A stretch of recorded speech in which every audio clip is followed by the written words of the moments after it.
Hey, good morning, good afternoon, good day, wherever you are. We are back together. You are back live with the crew. Recorded as it were. Whatever. You get the point. We, today, as you can tell in the title, are going to be discussing, to some degree, CBDCs. And yes, this will be a rant, like many others. However, this is something that's been on my mind so much lately that everybody has decided how horrible they are for the world, and that, you know, we're going to lose total control of our lives because of what they mean about our future. I'm going to disagree with a bunch of that, and then I'm going to tell you about who's behind it, and then I'm going to tell you what I think of them. So stick around for all that. Hey, if you got nothing better to do today, you might as well listen to this rant, right? Okay. First of all, I know I took a couple of notes again. What do you know, right? We are at a time when man has a bunch of wisdom being thrown upon everyone's laps through their internet, through wherever, through mistakes or missteps, if you will, by politicians, by bankers, by organizations that are exposing everything at a rapid rate that is absolutely mind-boggling to me. People that are my age that look back on our lives, we never had any inkling of the information that we do today. What's amazing to me is how many people are, let's say, oblivious to it, but bigger than that is how many people are wise to what, just the basics, what sound money means, what Austrian economics is, why a dollar is a dollar, and why it shouldn't be worth a dollar, and why, you know, things are going up and down in value is, and like the political missteps I was talking about, is more in our face and more exposed than ever before. I've never seen anything like it in my short lifetime, if you will. So I listened to a great interview with Monaco64. I've been listening to him for years. He did an interview with a man, I believe his name was Clive Johnson. Don't quote me on that. I don't know. It's terrible. I should know. Nobody gets my name right when they quote me, so what? I'm kidding. Just kidding on that one. Don't. So it's about CBDCs, and it was a great video, and I watched it a couple of weeks ago, and it's been on my mind, and I love the fact that they took an angle of, well, this is what is, or what could possibly be. And I have to say, if you haven't seen that video, you need to really look into it, because I think the man's very accurate in a lot of different aspects about that video. In a nutshell, he basically says that if you have money, you will be able to exchange that money for CBDCs. If you have a lot of money, you're not going to be able to exchange it all at once, because they are trying to control what we remember as inflation. So there's no reason to go out of the current digital dollar and into a new digital dollar if you're not going to take a bunch of zeros off of that, because as we talked about in many other videos, it's becoming ridiculous the amount of zeros at the end of these things. You know, when you start talking trillions and then quadrillions, it's just like, it's just gibberish. Come on. So they have to do something to get rid of the inflation, or the inflated amount of these digits out there. So he implied, and I think it's not a bad idea or bad angle, that what will happen is, if you're a multimillionaire, oh, well, we'll give you some of those coins now, but, you know, those tokens now, but later on in life, you're going to need to get back with us, because we can't give them all to you right now, because they'll dole them out, if you will, very slowly or methodically over time.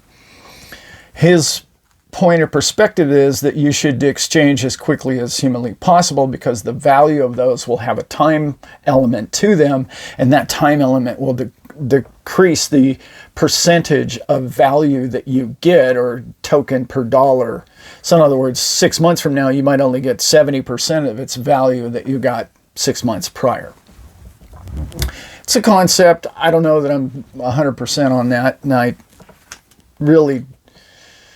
like the idea because of two reasons. The biggest reason is this. They're not going to do anything that doesn't keep them in power, right? We know that. And I'm going to talk at the very end of this video about power.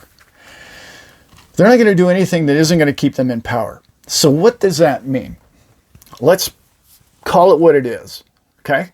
We know that the middle class has been obliterated in the last decade or two, okay? So the middle class is kind of happy with their life. They're pretty set. They got less to complain about than the bottom 25%, we'll call it. Those people have a lot to complain about. Those people are the people more likely to find a guillotine or a pitchfork, if you know what I mean.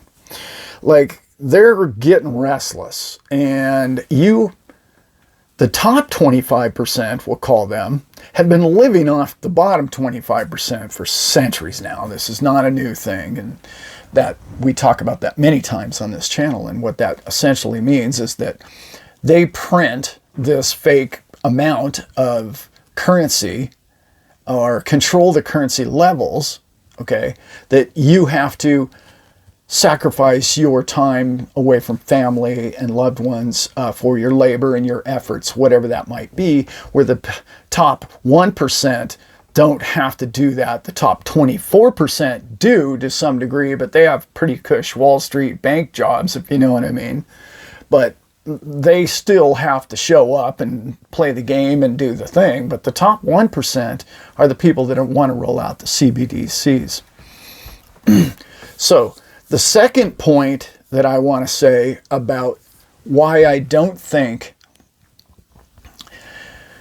it's in their best interest, okay, is they're really embarking on new technology that they haven't thought through. And why I'm saying that is, again, at the end of the video, I'm going to talk more into who the players are. But what I want to talk about is something my son and I have been talking about, and I don't hear anybody on YouTube talking about this. And it's such a basic element that you and I in the Western world just assume, oh, well, you know, everybody has one of those. Well, if you're going to do CBDCs, doesn't everybody have to have a cell phone? If you're going to eliminate cash, everybody has to be technically wired in. They have to either have a desktop, a laptop, or a watch, or are they going to give those away to all the people on the streets? Or the people in the streets are now not going to be able to transact monetarily, okay? The unemployed will not be able to transact. Even if they're giving them the CBDCs, what do they give it to? Bank account? And then what? How are they going to use it? How would they transact in a CBDC world? Again, I don't think they've thought any of that stuff through very well. So, when I talk about the players that are trying to bring you the CBDC, they're trying to keep the power, the hegemony that they've created over these years of their printing press. They need to control our labor, the bottom 75%, okay, or even higher. The best way for them to do that is to control the currencies. But what we're understanding, like I said in the beginning of the video, we're now learning more about these groups, plural, at the top. I'm going to address a bunch of people have asked me, well, Alan, what do you think? You keep talking about the groups at the top. You never tell us who they are. In a nutshell, in a very broad stroke of a brush, you have globalists, I'm going to call them, okay? Just to keep this PG. There's a lot of other names I could come up with, but we're going to use that one for now. Then I'm going to say there are, I don't even want to say nationalists because that implies something different. But I'm going to say they believe they're federalists, actually. They believe in their own nation's banking system for their people. Okay? So it's a consolidation from globalism. There are people that have been forced into globalism in the corporate level that I've specifically spoke to for 20 years now who don't like it, who never did like it, who don't want any part of it, and who they think those people have lost their minds. And like I said, it's becoming more and more apparent. 20 years ago, I had to be on a yacht with a billionaire to know about that. Now, you guys all know what I'm talking about. I mean, everybody knows what sound money is, who globalists are, who the cabal are, and what they're trying to pull on a global scale. I'm not trying to say that they're the Lone Ranger. I'm not. And I'm not trying to say they're the bad guys, because they're just people too. What I'm trying to say is there's a upstart younger group, not necessarily younger, but they don't like the oligarchy that they don't trust any longer. So that group is trying to make the other group look poorly. The nationalists, it's not the word I want to use. It's more people who believe in sound money. It's more people who understand the value of each nation is its people. Okay, is its assets, its culture, its heritage, and in many regards, that's exactly the way I would like to see the world remain. There's just something about going to Italy and having Italian food. I don't want to go to Italy and have cheeseburgers. That's not, you know what I mean? This is not, diversity is our strength. It's our beauty, the culture of the Italian people and the Brits. And you've got America's sort of this hodgepodge of all of it, which is beautiful too in its own way. But there's nothing like going to the Caribbean and getting jerk chicken. I mean, it's just like that's why we go there, you know, so it's not like home, right? Now I'm babbling off. There's definitely a squirrel on the trail here somewhere. We know who those people are. Call them the cabal. They're not the bad guys. Try and remember that. They're not bad guy, better guy, better guy. I keep hearing this dark hat, black hat, and the white hats, and maybe, I don't know. I don't think so. But these people who believe in nations and culture and their own nations and the assets of their people, their God-given assets of the land in which they were born upon, those people don't like the way the globalists have used the cheapest labor, okay, to, let's say, take from its nation its youth and labor and its minerals and its resources to the point where they profit on a global scale from the taking of little and small communities and the people that live in it. And there's people at the top. I'm talking the 1% now. I'm talking about the people at the very top that are sick and tired of that happening. And I've known these people for over 30 years now. I know those people. I know people who think, probably the way many of you think, that, hey, that's not right. Those guys are telling us that we can't do this, this, and that, but they're flying around on private jets telling us that. There are people with private jets that don't like those people with private jets. That's what I'm trying to tell you. Okay. Now, when I talk in groups of three, those three groups, okay, the third group is another group.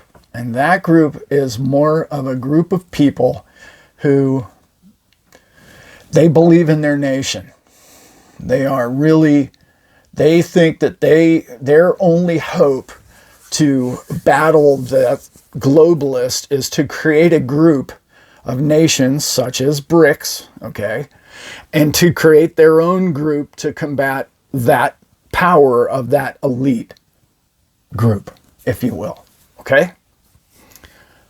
Not trying to get too deep into that, but that's basically the fundamental three groups that I've known about for quite some time. And now it's becoming more popular. And I'm really amazed at how many people understand that at a level and are willing to openly talk about it. Now, when I'm in a more private setting, obviously I can tell you about the people that I know and have met over my lifetime that have told me these stories from ground zero, literally. And I mean, I've worked for both sides of that, if you want to call it white hat and black hat, if you would like to call that. I've worked for both sides of that. And I've seen them both individually and had the brains enough to say, oh yeah, well, when I'm with this crowd, I'm with these guys. And then, when you lose that job and you're with these guys, the only way to learn the information of what those people know is to become trusted and within their system and I've never been in their society. There's too many doors that I've never been in and wouldn't want to go in probably anyway. But now I'm getting sidetracked, but I'm trying to answer a couple of questions all with this one video that I've heard. So those, in a nutshell, those are my three basic groups that are now. Are there splinter sanctions and little groups that pockets of multiples in each one? Yes, there are, but they're principally, those are the three levels. So let's recap. You've got the people who they want everything under the sun to be in their control.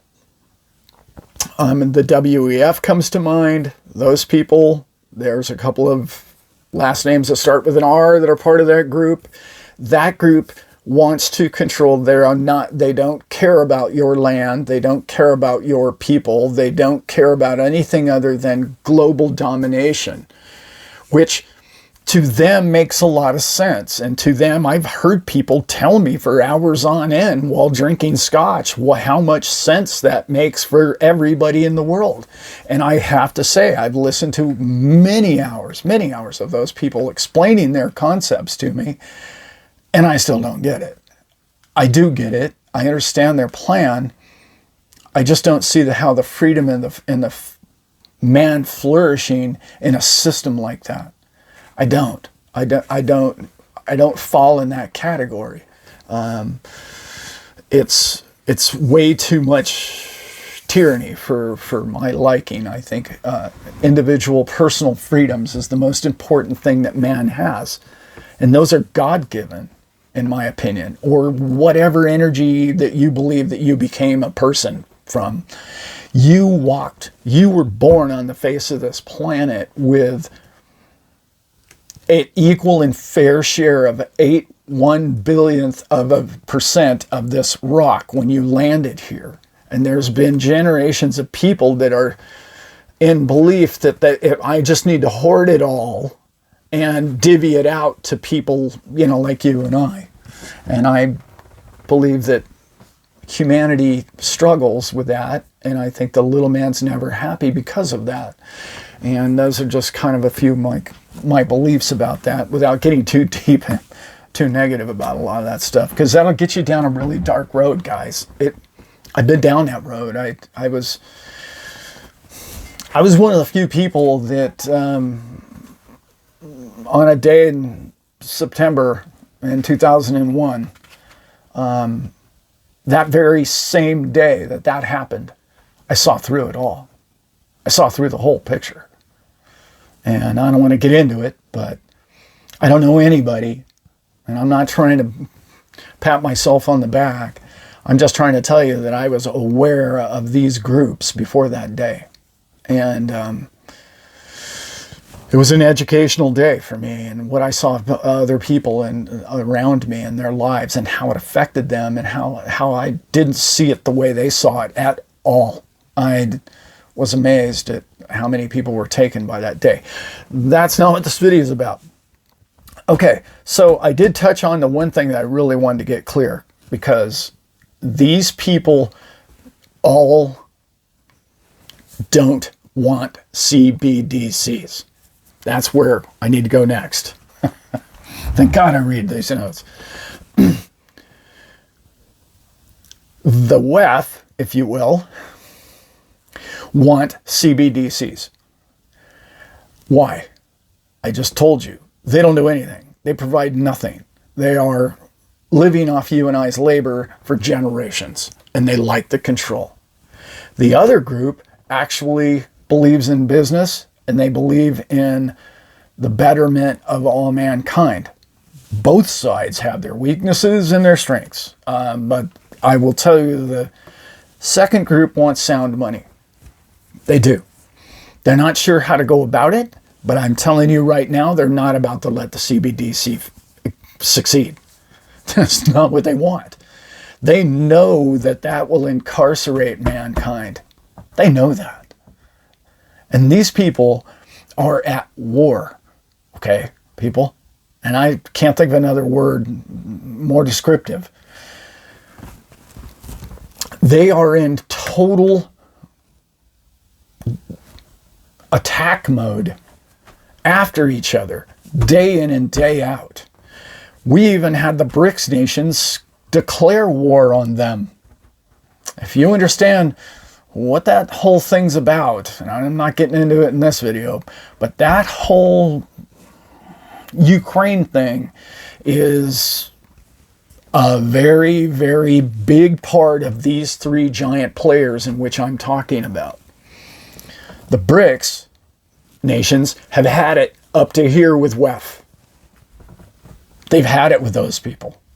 The other group is sort of sitting back or on the sidelines, and you know how it is. It's like your enemy is the friend of a enemy, right? So you and I need to sit back and relax more than we do. Sure, we need to expose what the knowledge in which we know about some of these things, but the people at the top are butting heads, and there will be declared a winner. It might take a decade, but that's the life in which you live right now. You're living amongst a time in man's history that is evolving at a rate that we don't know the outcome to. Somebody might. I doubt it, because I've talked to some pretty high-level people, and all of them are like, I don't know which team's going to win. I really don't, but I know that they're after each other, and I'm on this team. And that's all I hear from people, is that team might succeed, the other one probably not. The team that wants CBDCs are not looking very sound. They aren't saying the most intelligent things. There are organizations leaving them. I don't know if you read the recent report, Vanguard left. Vanguard left these people. Vanguard, so I'm out. I'm done. This whole... I don't want to say all green energy and whatnot is bad. I have solar. I'm off grid. I mean, I believe in a lot of it. I don't think it's the biggest problem that mankind is facing right now. And I don't think that that's the way that you help all mankind. I think that's a way that you control a lot of people in mankind. And that's what I believe. And that doesn't mean it's accurate. But let's face facts. Are they worried about us, all of us eating? Or are they worried about what fuel you're burning? You have to ask yourself that one. And if the answer is, well, they're worried more about what fuel we're burning. And then you say, well, it's because if they keep burning the other one, we're all not going to be able to eat in the future. Okay, but why don't we get everybody fed first? And then we'll fix it. No, you don't kill people, ruin people's lives, trying to get everybody green. It doesn't make a lot of sense to me. I've been wrong about things in my life, been wrong about most things, but I grow a lot of my own food, and I'm off grid, and I do a lot of things that are very green. So why am I the problem if I'm a farmer? It doesn't make any sense to me. In those people's eyes, I'm part of their problem, even though I'm not burning near the fossil fuels maybe that some other farm might do. Anyway, I went down that road, didn't I? So What I'm hoping will happen is all of us will get wise enough to understand that what we need is a PDC. We need a people's digital currency. And I would love to see it be autonomous. There's people out there that understand what Digibyte is. Digibyte's an amazing coin. I love that coin. I love it because it's very open sourced. It's cheap enough. There's enough of them. It's a platform in which we can build anybody's currency on it. It can be mined with a pocket watch, for God's sakes. You can mine that thing with anything. And so therefore I know it could be green in the future, energy-wise.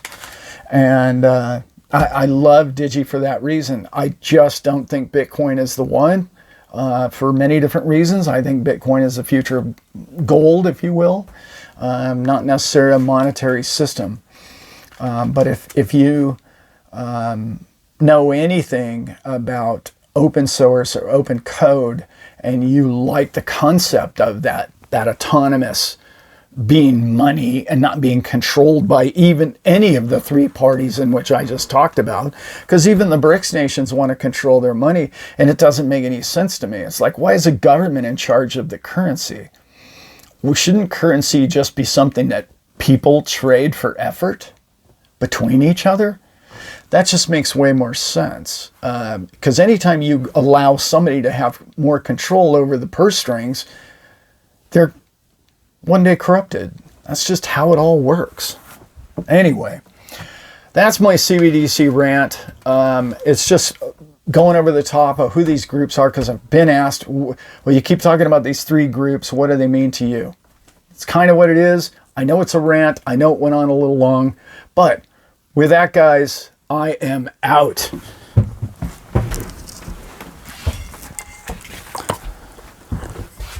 Pocket watch? What are you, a dinosaur? Nobody knows what the hell a pocket watch is. Gee.